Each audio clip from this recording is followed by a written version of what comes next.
What's happening, people? Bobby here from Picky Tipsters. Unfortunately, our main account bet today, sorry, for Tuesday, I'm going to say Tuesday so we don't confuse things. Yeah, unfortunately, Last Man Standing didn't perform that well. Possibly because of the bounce factor, possibly because he's just not good enough. Could be a number of reasons. It was a fact-finding mission for Mouse Morris, and he's found out that he's probably not as good as he thought he was. But he didn't run badly, just didn't win. You know, I think he performed below my expectations. But yeah, so that's probably why we didn't go hard. We did 4 points each way, 8 points down the drain. Never mind. We're back up to minus 141. But tomorrow we might have an opportunity to fix our little problem we have. We've got 3 main account bets, which is quite unusual for a midweek. We don't normally bet midweek, but yeah, there's some decent racing on. We've got they're all on the all-weather. First up is the 310 Newcastle, £28,000 prize money. Wow, on a Wednesday in February, not bad. Yeah, so I'm looking at the 310 Newcastle, Class 2, 7 furlongs. I like this horse. I mentioned this horse actually on Twitter last Friday. They've got Jamie Spencer booked, and there's a reason for that. And the horse I'm looking at is number 6, Britannic. The betting forecast, according to the betting forecast, he should be 5-1 favourite, but he's opened at 6s with Bet365. I haven't checked odds checker. I've just got Bet365 with me at the moment, but he's around 6-1. Why do I like this horse? Because Jamie Spencer can only ride one way. Okay, everyone knows that he can only ride from last to first. Okay. Newcastle is actually a decent track for hold-up horses. It's got a really stiff 2 furlong uphill finish, and more often than not, on a good gallop, you know, good pace, a lot of horses win from behind.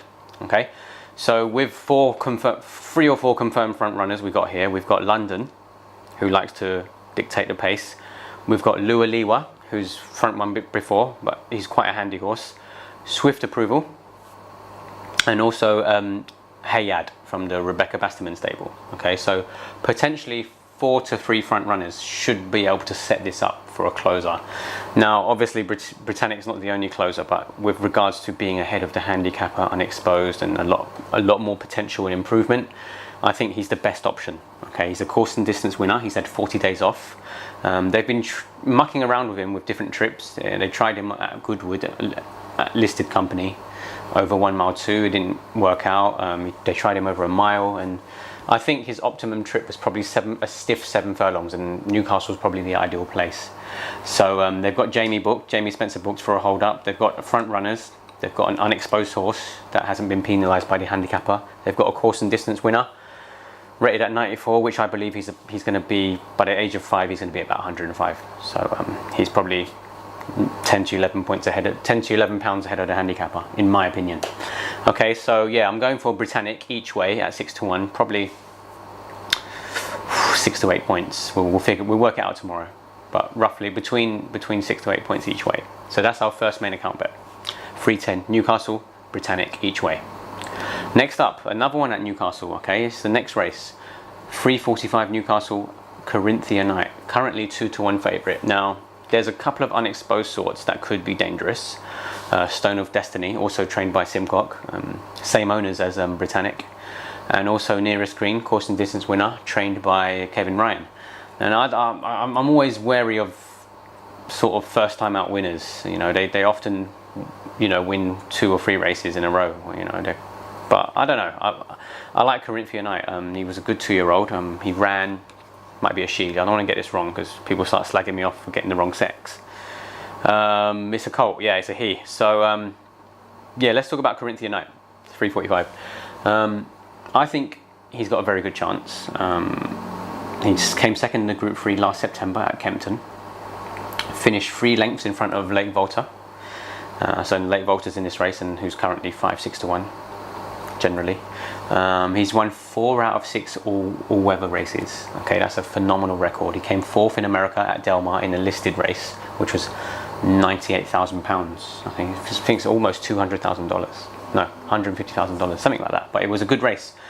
And he's fared pretty well in group company as a 2-year-old, and I think he's trained on as a 3-year-old. So he's currently 2-1 favourite. The market anticipated him to be 6-4.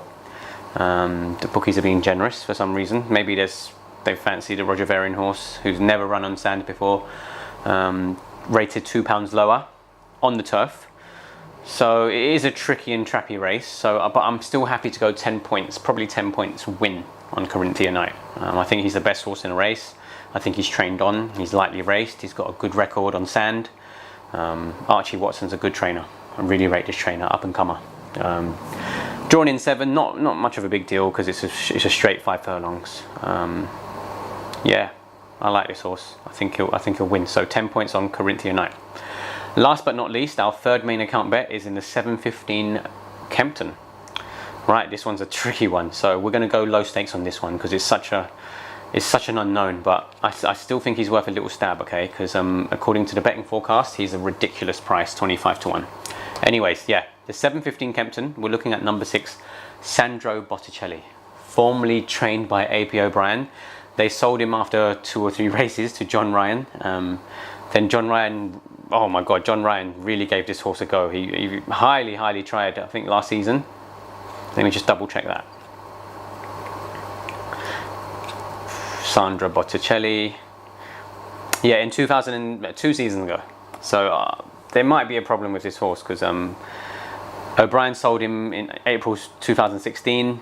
John Ryan put him in like Group 3, Group 2 listed company. He won a listed at Sandown on turf, which this is different because this is all weather. And since then he hasn't done anything. After that listed win, he went to Goodwood for a Group 2, then Ascot for a Group 2, finished 7 lengths behind Sheikh Zayed Road, went over to France, came nowhere, then ran on the all weather, came 4th in a Class 2, then Kempton, 2 miles, lost by 7.5 lengths, came last. So he's kind of done nothing, to be honest. But then John Ryan sold him to Alexandra Dunn, who's got a phenomenal record at Kempton. I think 20% strike rate. Martin Harley booked again tomorrow. Yeah, they ran at Lingfield, lost by 10 lengths. It just hasn't done anything. But nevertheless, if you look at this race, it's not a strong one. It's not a strong one at all. And I think he doesn't deserve to be that price. I think, he's probably a 16 to 14 to 1 shot, and 25, 33 to 1 is going to be way too big, in my opinion. So I'm going to give this guy a go. I'm going to give this Sandro Botticelli. Is it a boy or girl? Because I don't want to get slagged off again. Yeah, it's a gelding. All right, it's been gelded, obviously. Yeah, I'm going to give this Sandro Botticelli a go. It's got cheek pieces, gate 2. It's done the distance, carrying 9.7. Yeah. Maybe 2 or 3 points each way. If it's 33 to 1, that would be lovely. But we'll see how it goes.